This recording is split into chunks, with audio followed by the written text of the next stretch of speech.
அஸ்ஸலாமு அலைக்கும் வரஹ்மத்துல்லாஹி வபரகாத்துஹு. புகழும் புகழ்ச்சியும் நம்மை படைத்து பரிபாலிக்கும் ஏக இறைவன் அல்லாஹ்விற்கு மட்டும் உரியதாகும். அல்ஹம்துலில்லாஹ். கண்ணியம் நிறைந்த எல்லாம் அல்ல அல்லாஹுவின் நல்லடியார்களே, அல்லாஹ் ரப்பல் ஆலமீன் இந்த மனித சமூகத்தை படைத்து அதில் சிறந்தவர்களாகவும் சிறப்பு மிக்கவர்களாகவும் நேர்வழியின்பால் வழிகாட்டப்பட்ட சமூகமாகவும் நம்மை ஆக்கி அருளி இருக்கின்றான். அல்ஹம்துலில்லாஹ். இந்த உலகத்தில் நாம் வாழக்கூடிய காலகட்டத்தில் நம்மில் ஒவ்வொருவரும் நம்முடைய வாழ்வை எப்படி அமைத்துக் கொள்ள வேண்டும் என்பதையும், நம்முடைய இலக்கும் பயணமும் எதை நோக்கி இருக்க வேண்டும் என்பதையும் இறைவனும் இறை தூதரும் மிக அழகாகவும் தெளிவாகவும் நமக்கு பாடம் எடுக்கின்றார்கள். அல்லாஹ் ரப்பல் ஆலமீன் தன்னுடைய திருமறை குர்ஆனில் மனித சமூகத்தை படைத்ததை பற்றி பேசுகின்ற பொழுது, அல்லதி ஹலக்கல் மௌத்த வல் ஹயாத்த லியப்லுவக்கும், உங்களுக்கு வாழ்க்கையையும் மரணத்தையும் நாம் எதற்கு படைத்திருக்கிறோம் என்றால், இந்த உலகத்தில் உங்களை சோதிப்பதற்காக நாம் படைத்திருக்கிறோம் என்று இறைவன் கூறுகிறான். இரண்டு விதமான வாழ்க்கை இருக்கு அப்படின்னு அல்லாஹ் சொல்றான். அதே நேரத்தில் இந்த இரண்டு விதமான வாழ்க்கையுமே ஒவ்வொரு மனிதனுக்குமான சோதனை என்பதையும் இறைவன் திருமறையில் சொல்கிறான். இப்ப இந்த உலகத்தில் ஒரு மனிதன் எல்லா விஷயங்களை கொண்டும் சோதிக்கப்படுகிறான். ஆனால் ஒவ்வொரு மனிதனும் அந்த சோதனையையும் அருள்கொடையையும் பிரித்து பார்க்கிறார்களா என்று பார்ப்போம் என்றால் கிடையாது. உதாரணமாக அல்லாஹ் ரப்பல் ஆலமீன் தன்னுடைய திருமறையில் ஒரே விஷயத்தை இரு வகையாக சொல்லுகின்றான். ஒன்று அதை அருள்கொடை என்றும் சொல்லுகின்றான். இன்னொன்று அல்லாஹ் என்ன சொல்றான்னா அதை சோதனை என்றும் இறைவன் சொல்லுகின்றான். அல்லாஹ் தன்னுடைய திருமறையில் பேசுகிறான், அல் மாலு வல் பனூன், இந்த உலகத்தில் உங்களுக்கென்று கொடுக்கப்பட்ட செல்வங்களும் பிள்ளைகளும் ஜீனத்துல் ஹயாத்தி துன்யா, இந்த உலகத்தில் உங்களுக்காக வழங்கப்பட்ட அலங்காரங்கள் அருள்கொடைகள் என்று இறைவன் சொல்லுகிறான். இதை சொல்லிவிட்டு இறைவன் சொல்லுகின்றான், ஓ பாக்கியாத்து சாலிஹாத், நல்ல அமல்கள் என்பது கைரும் இந்த ரப்பிஹிம், உங்களுடைய இறைவனிடத்தில் இருக்கிறது என்பதையும் பதிவு செய்கிறான். அப்ப இந்த உலகத்தில் ஒரு மனிதனுக்கு அருள்கொடையாக ஒரு விஷயம் கொடுக்கப்படுது. அது என்ன? ஒரு மனிதனுக்கு செல்வம் இருந்தாலும் அது அல்லாஹுடைய அருள்கொடை தான். ஒரு மனிதனுக்கு பிள்ளைகள் இருந்தாலும் அது அல்லாஹுடைய அருள்கொடை தான். இப்படிதான் அல்லாஹ் ஒரு வசனத்துல பேசுறான். இன்னொரு வசனத்துல இறைவன் என்ன சொல்றான் அப்படின்னா, நீங்கள் அறிந்து கொள்ளுங்கள், அன்னமா அம்பாலுக்கும் அவுலாதுக்கும் ஃபித்னா. இதே அல்லாஹ் ரப்பல் ஆலமீன் சொல்லுகிறான், இந்த உலகத்தில் செல்வம் என்பதும் பிள்ளைகள் என்பதும் உங்களுக்கான ஃபித்னா, குழப்பம்ன்றான் அல்லாஹ். அப்ப ஒரு வசனத்தில் இறைவன் என்ன செய்கிறான் என்றால், இந்த இரண்டையும் அருள்கொடைகள், செல்வமும் பிள்ளைகளும் உங்களுக்கான அருள்கொடைகள். இன்னொரு வசனத்துல அல்லாஹ் சொல்லுகின்ற பொழுது ஃபித்னத்துன், உங்களுக்கான சோதனைகள். இப்படி அல்லாஹ் ரப்பல் ஆலமீன் என்ன செய்கிறான்? பதிவு செய்கிறான். அப்ப யாருக்கு சோதனை, யாருக்கு அருள்கொடைகள் அப்படின்னு பார்க்கணும்ல. நீங்க நபிமார்களுடைய வரலாற்றை நீங்கள் எடுத்து பாருங்க. நபிமார்களுடைய வரலாற்றை நீங்கள் எடுத்து படிக்கின்ற பொழுது இப்ராஹிம் அலைஹிஸ்ஸலாம் அவர்களுடைய வரலாற்றை நம்மளால கடந்து போகவே முடியாது. எல்லா விஷயத்திலேயும் நபி இப்ராஹிம் அலைஹிஸ்ஸலாம் அவர்கள் நமக்கு ஒரு படிப்பினையை கொடுப்பாங்க. பல காலமாக அந்த இறை தூதருக்கு பல காலமாக குழந்தை கிடையாது. எந்த அளவிற்கு என்றால் வயது முதிர்ந்த நிலையில் மலக்குமார்கள் அவர்களுக்கு நற்செய்தி சொல்ல வருகிறார்கள். அப்படி நற்செய்தி சொல்ல வருகின்ற பொழுது அந்த மலக்குமார்கள்ட்ட ரொம்ப ஆச்சரியமா பேசுறாங்க. என்னுடைய மனைவிக்கு வயசாயிடுச்சு, நானும் ரொம்ப வயதானவனாக இருக்கிறேன், எங்களுக்கு எப்படி குழந்தை பிறக்கும் அப்படின்னு கேட்கிறாங்க. இந்த நிலையில் தான் அல்லாஹ் ரப்பல் ஆலமீன் இப்ராஹிம் அலைஹிஸ்ஸலாம் அவர்களுக்கு முதலாக பிள்ளையை கொடுக்கிறார். ஆனா அது வரைக்கும் நபி இப்ராஹிம் அலைஹிஸ்ஸலாம் அவர்கள் கேட்ட பிரார்த்தனை என்ன? ரப்பி ஹப்லி மினஸ் சாலிஹீன், இறைவா பிள்ளையை கொடுப்பதும் கொடுக்காததும் உன்னுடைய விருப்பம், நீ நாடுனா கொடுக்க போற, இல்லாட்டி இல்லை. ஆனால் நீ எனக்கென்று பிள்ளையை நீ கொடுத்த அப்படின்னா சாலிகான பிள்ளையாக எனக்கு கொடு, நல்ல பிள்ளையாக எனக்கு கொடு அப்படின்றாங்க. இதுதான் ஒவ்வொரு மனிதனும் செய்யக்கூடிய பிரார்த்தனையிலே ஒரு முக்கியமான ஒரு பிரார்த்தனை. ஏனென்றால் இன்றைக்கு ஒரு மனிதனை செல்வம் எந்த அளவிற்கு ஒரு மனிதனை வழிகேட்டில் தள்ளுமோ அதே போன்று பிள்ளைகளும் இன்றைக்கு வழிகேட்டில் தள்ளி விடுவார். அதனாலதான் இப்ராஹிம் நபி சொல்றாங்க, ரப்பி ஹப்லி மினஸ் சாலிஹீன், எனக்கு நல்ல பிள்ளைகளை கொடு, சாலிகான பிள்ளைகளாக, உனக்கு கட்டுப்படக்கூடிய பிள்ளைகளாக, உன்னுடைய மார்க்கத்தை எடுத்து சொல்லக்கூடிய பிள்ளைகளாக அந்த பிள்ளைகள் இருக்க வேண்டும். அப்படிதான் அந்த அல்லாஹுடைய தூதர் என்ன செய்யறாங்க, பிரார்த்தனை செய்கின்றார்கள். அந்த பிரார்த்தனையுடைய வெளிப்பாடு எங்க வர வந்துச்சு? இஸ்மாயில் அலைஹிஸ்ஸலாம் வந்தாங்க, இஸ்ஹாக் அலைஹிஸ்ஸலாம், யாக்கூப், யூசுப் அலைஹிஸ்ஸலாம் அவர்கள் வரைக்கும் அந்த பிரார்த்தனையுடைய அந்த வெளிப்பாடு என்பது பின்தொடர்ந்துச்சு.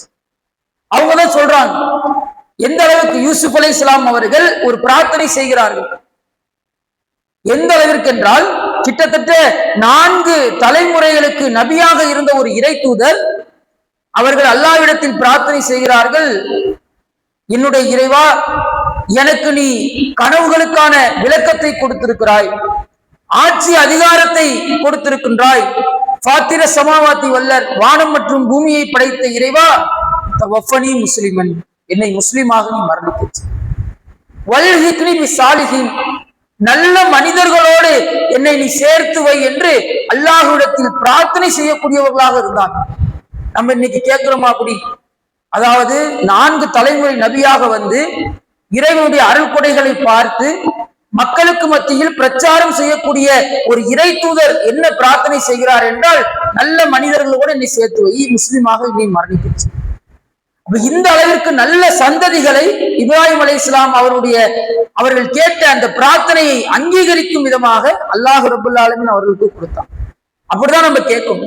ஆனா இன்னைக்கு நம்ம மக்களும் என்ன செய்யுது, நல்ல ஆம்பளை பிள்ளையா வேணும், நல்ல செவத்த பிள்ளையா வேணும், சுண்டி விட்டா ரத்த வர மாதிரி பிள்ளை இருக்கணும், இந்த மாதிரி எல்லாம் இறைவனிடத்துல பிரார்த்தனை. ரொம்ப அழகான பிள்ளையை தூக்கணும், எல்லாம் ரைட்டு தான். அதே நேரத்துல என்னதான் அழகு இருந்தாலும், அறிவு இருந்தாலும், உடல் தேவாத்திரம் இருந்தாலும், எது இருந்தாலும் சாலிகான பிள்ளையா இருக்கணும்ல. அது பெற்றோருக்கு கட்டுப்படக்கூடிய பிள்ளையாக, அதே நேரத்தில் இறைவனுடைய மார்க்க விஷயங்களில் மாறு செய்யாத பிள்ளையாக அந்த பிள்ளை இருக்கணும். அதுதான் முதல்ல. அதைத்தான் இறை தூதர் அவர்கள் கேட்கின்றார்கள். இன்றைய காலகட்டத்தில் நீங்கள் எடுத்து பாருங்க, இன்றைக்கு பிள்ளைகளுடைய நிலை என்ன, அப்படியே நீங்க லிஸ்ட் போடுங்க. எல்லா விதமான மூட பழக்க வழக்கங்களையும் அனாச்சாரங்களையும் உலகத்தினுடைய மனோ இச்சைக்கு கட்டுப்பட்டு இன்றைக்கு இருக்கக்கூடிய இளைஞர்கள் செய்து கொண்டிருக்கிறாங்களா இல்லையா? சொல்லுங்க. ஊர்ல ஒரு கல்யாணம் நடந்துச்சுன்னா போதும், முன்னாடி 10 பைக்கு, பின்னாடி 10 பைக்கு, நடுவுல பாத்தீங்கன்னா ஒரு கார் போயிட்டு இருக்கும், அப்படியே ஹார்ன் அடிச்சுக்கிட்டே போறது. ஆம்புலன்ஸ் தான் அப்படி போகும். என்ன ஐசியூரியா சேர்க்க போறோம்? அப்படிலாம் ஒண்ணும் கிடையாது. ஒரு பெண்ணுக்கும் ஆணுக்கும் சாதாரண ஒரு ஒப்பந்தம் நடக்குது. அந்த ஒப்பந்தத்தை அந்த மாப்பிள்ளையினுடைய நண்பர்கள் எப்படி கொண்டாடுறாங்க? பிறருக்கு துன்பம் தரும் வகையில், பிறருக்கு தேவையில்லாத விஷயங்களை ஏற்படுத்தும் வகையில் இன்றைக்கு அந்த நண்பர்கள் கொண்டாடக்கூடிய விஷயத்தை, அந்த பிள்ளைகள் கொண்டாடக்கூடிய விஷயத்தை நம்மால் பார்க்க முடியுதா இல்லையா? அப்ப இதெல்லாம் ஒரு சாலிகான செயலா, நல்ல செயலா? அல்லாஹ் சொல்றான்ல, பாக்கியாத்து சாலிஹாத், நல்ல செயல்கள் தான் அல்லாஹ்விடத்தில் உங்களுக்கு நன்மையை பெற்றுத்தரும். அந்த மாதிரி நல்ல செயல்களை இன்றைக்கு தேர்ந்தெடுத்து பிள்ளைகள் செய்கிறார்களா என்று பார்த்தால் கிடையவே கிடையாது. அதே மாதிரி இன்றைக்கு நீங்க எல்லா விஷயத்தையும் எடுத்துக்கொள்ளலாம். எல்லா விஷயத்தையும் இன்றைக்கு எது சொன்னாலும் இன்றைக்கு பிள்ளைகளால தாங்க முடியல. பெற்றோர்கள் திட்டினாங்கன்னா கோபப்படுறாங்க. எத்தனை செய்தித்தாள்கள்ல பாக்குறோம், வலைதளங்கள்ல பாக்குறோம். பெற்றோர்கள் திட்டினாங்கன்றதுக்காக பெற்றோர்களை கொலை செய்யக்கூடிய பிள்ளைகள், கட்டுப்படாத பிள்ளைகள், பெற்றோர்களை கொலை செய்யக்கூடிய அளவிற்கு ஒரு மனிதன் செல்லுகின்றான் என்றால் எந்த அளவிற்கு இந்த உலகத்திற்கு அடிமையாக அந்த மனிதன் இருப்பான். அல்லாஹ் சொல்லுகின்றான், யார் மனோ இச்சையை விட்டும் அவர்கள் தன்னை தற்காத்துக் கொள்கிறார்களோ, யார் மனோ இச்சையிலிருந்து தன்னை தற்காத்துக் கொண்டு இறைவனின் பக்கம் சார்ந்து இருக்கிறார்களோ இவர்களை அல்லாஹ் ரப்பல் ஆலமீன் நல்லடியார்கள் என்று சொல்கிறான், சொர்க்கவாசிகள் என்று அல்லாஹ் பதிவு செய்கிறான். அந்த மனோ இச்சையிலே மூழ்கக்கூடியவர்களாக இன்றைக்கு பல பிள்ளைகள் இருப்பதை நம்மால் பார்க்க முடியும். ரொம்ப பெரிய பையனா இல்ல, சாதாரண சின்ன பையன், ஒரு 4வது 5வது படிக்கிற பையன். அவன் பேசக்கூடிய பேச்செல்லாம் பாருங்க. 4வது படிக்கிற நம்ம 4வது படிக்கிறப்ப இந்த மாதிரி பேசுவோமா? வீட்டுல 4 பேருக்கு மத்தியில உட்காந்து நம்ம பேசுவோமா? கிடையாது.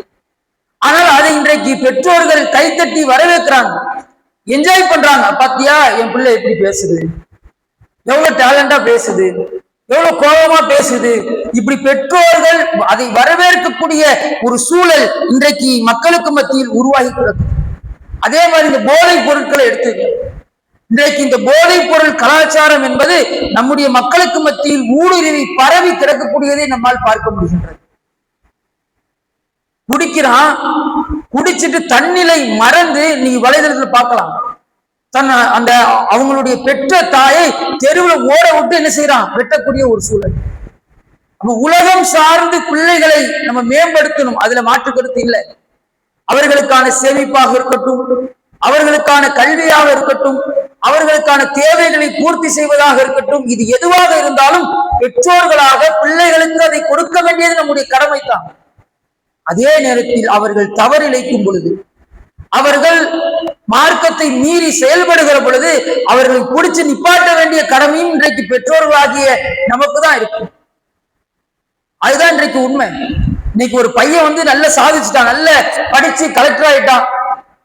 அவன்கிட்ட பெற்றோர்கள்ட்ட கேட்டா பெற்றோர் என்ன சொல்லுவாங்க, இந்த கிரெடிட்டை வேற யாருக்காச்சும் கொடுப்பாங்களா? அவங்க சாராலதான் அவன் நல்ல படிச்சு ஐஏஎஸ் ஆனா, அவன் சொந்தக்காரனாலதான் படிச்சு ஐஏஎஸ் ஆனா, அவன் நண்பர்களாகத்தான் படிச்சு ஐஏஎஸ் ஆனா அப்படின்னு எந்த பெற்றோரும் சொல்ல மாட்டாங்க. நான் கஷ்டப்பட்டு படிக்க வச்சு என் பிள்ளைய எப்படி ஆக்கியிருக்கேன் பாரு, ஐஏஎஸ் ஆக்கியிருக்கிறேன், ஐபிஎஸ் ஆக்கியிருக்கிறேன், டாக்டர் ஆக்கியிருக்கிறேன், வக்கீல் ஆக்கியிருக்கிறேன், இன்னைக்கு ஒரு பெரிய கம்பெனியில நல்ல வேலையில இருக்கான். இந்த கிரெடிட்ஸை பெற்றோர்கள் எடுத்து பார்க்கலாம்.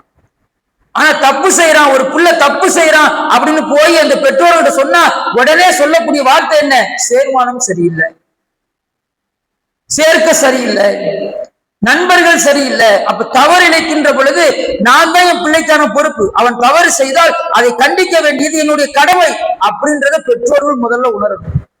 நல்ல விஷயங்கள் செய்கின்ற பொழுது, ஒரு உயரத்திற்கு செல்லுகின்ற பொழுது அதற்கான முழு விஷயத்தையும் எடுத்துக்கொள்ளக்கூடிய பெற்றோர்கள் தவறிழைக்கும் பொழுது இன்னொரு பிள்ளைகள் மேல போடுறது தப்பு. அதுதான் அல்லாஹ்வுடைய இந்த தூதர் கேட்கிறாங்க, எனக்கு கொடுத்தா நல்ல பிள்ளையா கொடு. எங்க அல்லாட்ட செய்யற பிரார்த்தனை அதான், பிள்ளைய கொடுன்னு கேட்கல, கேட்டிருக்கலாம்ல. எல்லாரும் கிண்டல் பண்றாங்க, எல்லாரும் தாவாவுக்கு அது ஒரு தடையாக இருக்குது, உனக்கே பிள்ளை இல்லையே, உன் கடவுள் பிள்ளையை கொடுக்கலையே அப்படின்னு எல்லாரும் கேட்கிறாங்க, அதனால எனக்கு எப்படியாச்சும் ஒரு பிள்ளையை கொடு. இப்படி இப்ராஹிம் நபி கேட்கவே இல்லை. எப்படி கேட்டாங்க, ரப்பி ஹப்லிமின சாலிஹின், கொடுத்தா நல்ல பிள்ளையா மட்டும், உனக்கு கட்டுப்படக்கூடிய பிள்ளையாக, பெற்றோருக்கு உபகாரம் செய்யக்கூடிய பிள்ளையாக அந்த பிள்ளை இருக்க வேண்டும் என்பதை அந்த அல்லாஹ்வுடைய தூதர் ரொம்ப அழகாக நமக்கு வழிகாட்டி விட்டு சென்றிருக்கின்றார்கள். அல்லாஹ் ரப்பல் ஆலமீன் இன்னொரு வசனத்தில் பேசுகின்றான், யா அய்யுஹல்லதீன ஆமனு, ஈமான்தாரிகளே, லா துல்ஹிக்கும் அம்வாலக்கும் அவுலாதுக்கும் அன் திக்ரில்லாஹ், உங்களுடைய பொருள் செல்வங்களும் உங்களுடைய மக்கள் செல்வங்களும், அதாவது உங்களுடைய பிள்ளை செல்வங்களும் உங்களை இறைவனை நினைப்பதை விட்டும் திசை திருப்பி விட வேண்டாம். பொருள் செல்வம் ஒரு மனிதனை திசை திருப்பும், அது எல்லாருக்கும் தெரியும். ஆனா பிள்ளை செல்வம் எப்படி ஒரு மனிதனை இறை நினைவை விட்டும் திசை திருப்பும்? ஆனா அல்லாஹ் சொல்லுகிறான், பிள்ளை செல்வம் உங்களை கண்டிப்பாக இறை நினைப்பை விட்டும் திசை திருப்பும். இன்றைக்கு பெற்றோர்கள் நிர்பந்தத்தின் காரணமாக சில தவறுகளை செய்யக்கூடியவர்களாக இருக்கிறார். பிள்ளைக்காக என்ன சொன்னாலும் கேட்க மாட்டான், என்ன சொன்னாலும் அடங்க மாட்டான், இதுதான் வேணும்னு ஒத்த கால நிக்கிறான். அதனால கண்டிப்பாக இது நம்ம செஞ்சுதான் ஆகணும், வேற வழியே இல்லை. தன்னுடைய சக்திக்கு மீறி இன்றைக்கு கடன் வாங்கக்கூடிய பெற்றோர்கள், அதை பற்றி சிறிதும் கவலைப்படாத பிள்ளைகள் இருக்கிறாங்களா இல்லையா? நமக்கு தெரிஞ்சேன் பெற்றோர்களை நிர்பந்திக்கிறார். அவங்களுடைய சூழல் என்ன, அவர்களுடைய சம்பாத்தியம் என்ன, அதிலிருந்து நமக்கான தேவைகளை அவர்கள் எந்த அளவிற்கு கொஞ்சம் கொஞ்சமாக சேர்த்து வைத்து அந்த பிள்ளைகளை படிக்க வைக்கிறதா இருக்கட்டும், உடை வாங்கி கொடுக்கிறதா இருக்கட்டும், இருப்பிடத்தை தேர்வு செய்வதாக இருக்கட்டும், எதுவாக இருக்கட்டும், அந்த பெற்றோர்கள் இவ்வளவு சிரமப்படுறாங்க என்று புரிகிற பிள்ளைக்கு கம்மி. அவர்களை நிர்பந்திக்கிறான், நீ இதுதான் எனக்கு வாங்கி கொடுக்கணும், இதைத்தான் நீ எனக்கு செய்யணும், நான் இப்படிதான் காலேஜ் போவேன், நான் இப்படிதான் என் நண்பர்களுக்கு மத்தியில இருப்பேன் என்று சொல்லி பெற்றோர்களை நிர்பந்திக்கக்கூடியவர்களாக இன்றைக்கு பிள்ளைகள் இருக்கின்றார்கள். அந்த நிர்பந்தத்தின் காரணத்தினால் அவர்களும் நிறைய இடத்துல தடமாறி செல்லக்கூடியவர்கள். இறைவன் சொல்றான் இது தப்பு, இதை செய்யாத, இதுக்கு கட்டுப்படாத, உங்களுடைய பிள்ளைகளே சொன்னாலும் இதை ஏத்துக்காத என்று அல்லாஹ் சொல்லக்கூடிய அந்த நேரத்தில் அங்க இறைவன் சொல்லக்கூடிய அறிவுரைகள் மறக்கடிக்கப்படுகிறது. பிள்ளை பாசம் ஒரு மனிதனை மிகைக்கிறது. அதற்குத்தான் இறைவன் சொல்லுகின்றான், அவர்கள் உங்களை இறை நினைவை விட்டும் திசை திருப்பி விட வேண்டாம், கவனமா இருந்துங்க. பொருளாதாரம் எந்த அளவிற்கு உங்களுடைய உள்ளத்தில் ஒரு தாக்கத்தை ஏற்படுத்துமோ, தாக்கத்தை ஏற்படுத்தி இறைவனுடைய நினைவை விட்டும் உங்களை திசை திருப்புமோ, அதே போன்று உங்களுடைய பிள்ளைகளும் செய்வார்கள். உங்களுடைய பிள்ளைகள் விஷயத்திலேயும் அல்லாஹ் ரப்பல் ஆலமீன் இது போன்ற விஷயத்தை என்ன செய்வான், ஏற்படுத்துவான். அல்லாஹ் ரப்பல் ஆலமீன் சொல்லக்கூடிய விஷயம். அதே போன்று நபிகள் அல்லாஹ் ரப்பல் ஆலமீன் சொல்கிறான், அல்லாஹுடைய தூதருக்கு சொன்ன அறிவுரை, ஃபலா தாஜபுக்கு அம்வாலுக்கும் அவுலாதுக்கும், நபியே யாருக்கெல்லாம் செல்வம் கொடுக்கப்படுகிறதோ அவர்களை பார்த்து நீங்கள் ஆச்சரியப்படாதீர்கள். யாருக்கெல்லாம் அல்லாஹ் ஆண் பிள்ளைகளை கொடுத்திருக்கின்றானோ அவர்களை பார்த்து நீங்கள் ஆச்சரியப்படாதீர்கள். அல்லாஹுடைய தூதருக்கு அல்லாஹ் சொல்கிற அறிவுரை. நமக்கே தோணும்ல, நம்மளை விட காசு ஒருத்தன் கூட இருந்துச்சுன்னா அவனை பார்த்தா நம்மளும் இந்த மாதிரி சம்பாதிக்கணும்னு தோணும். பிள்ளைகளே இல்லாத நபர்களுக்கு நிறைய பிள்ளைகள் இருக்கக்கூடியதை பார்த்தா அதை அப்படியே தூக்கி கொஞ்சணும்னு தோணும். இதை பார்த்து நீங்கள் ஆச்சரியப்படாதீங்க. அல்லாஹுடைய தூதருக்கு இறைவன் சொன்ன அறிவுரை, இன்னமா யுரீதுல்லா, அல்லாஹு நாடினால்.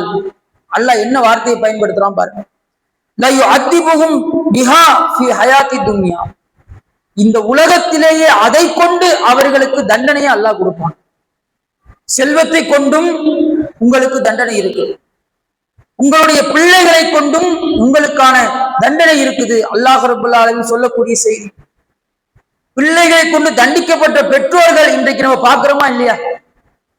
இந்த உலகத்தை மட்டுமே நோக்கமாக வைத்து செயல்பட்ட எத்தனையோ பெற்றோர்கள் பிள்ளைகளால் இன்றைக்கு கைவிடப்பட்டிருக்கிறார்கள்.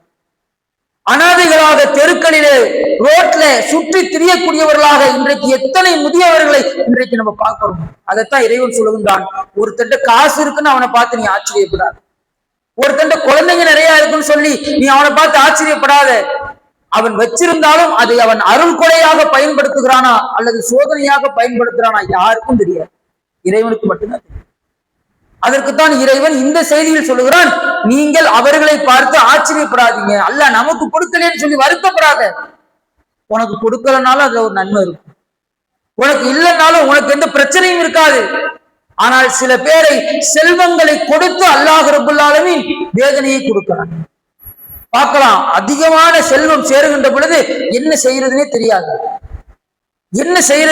அவனுக்கு. சாதாரண மனிதர்களை விட்டு அப்பாற்பட்ட ஒரு நிலைக்கு சென்று விடுவாங்க. இந்த ஜெஃப்ரி எப்ஸ்டீன் மாதிரி நிறைய காசு, கோடிக்கணக்கான காசு, என்ன செய்யறதுன்னு தெரியாது.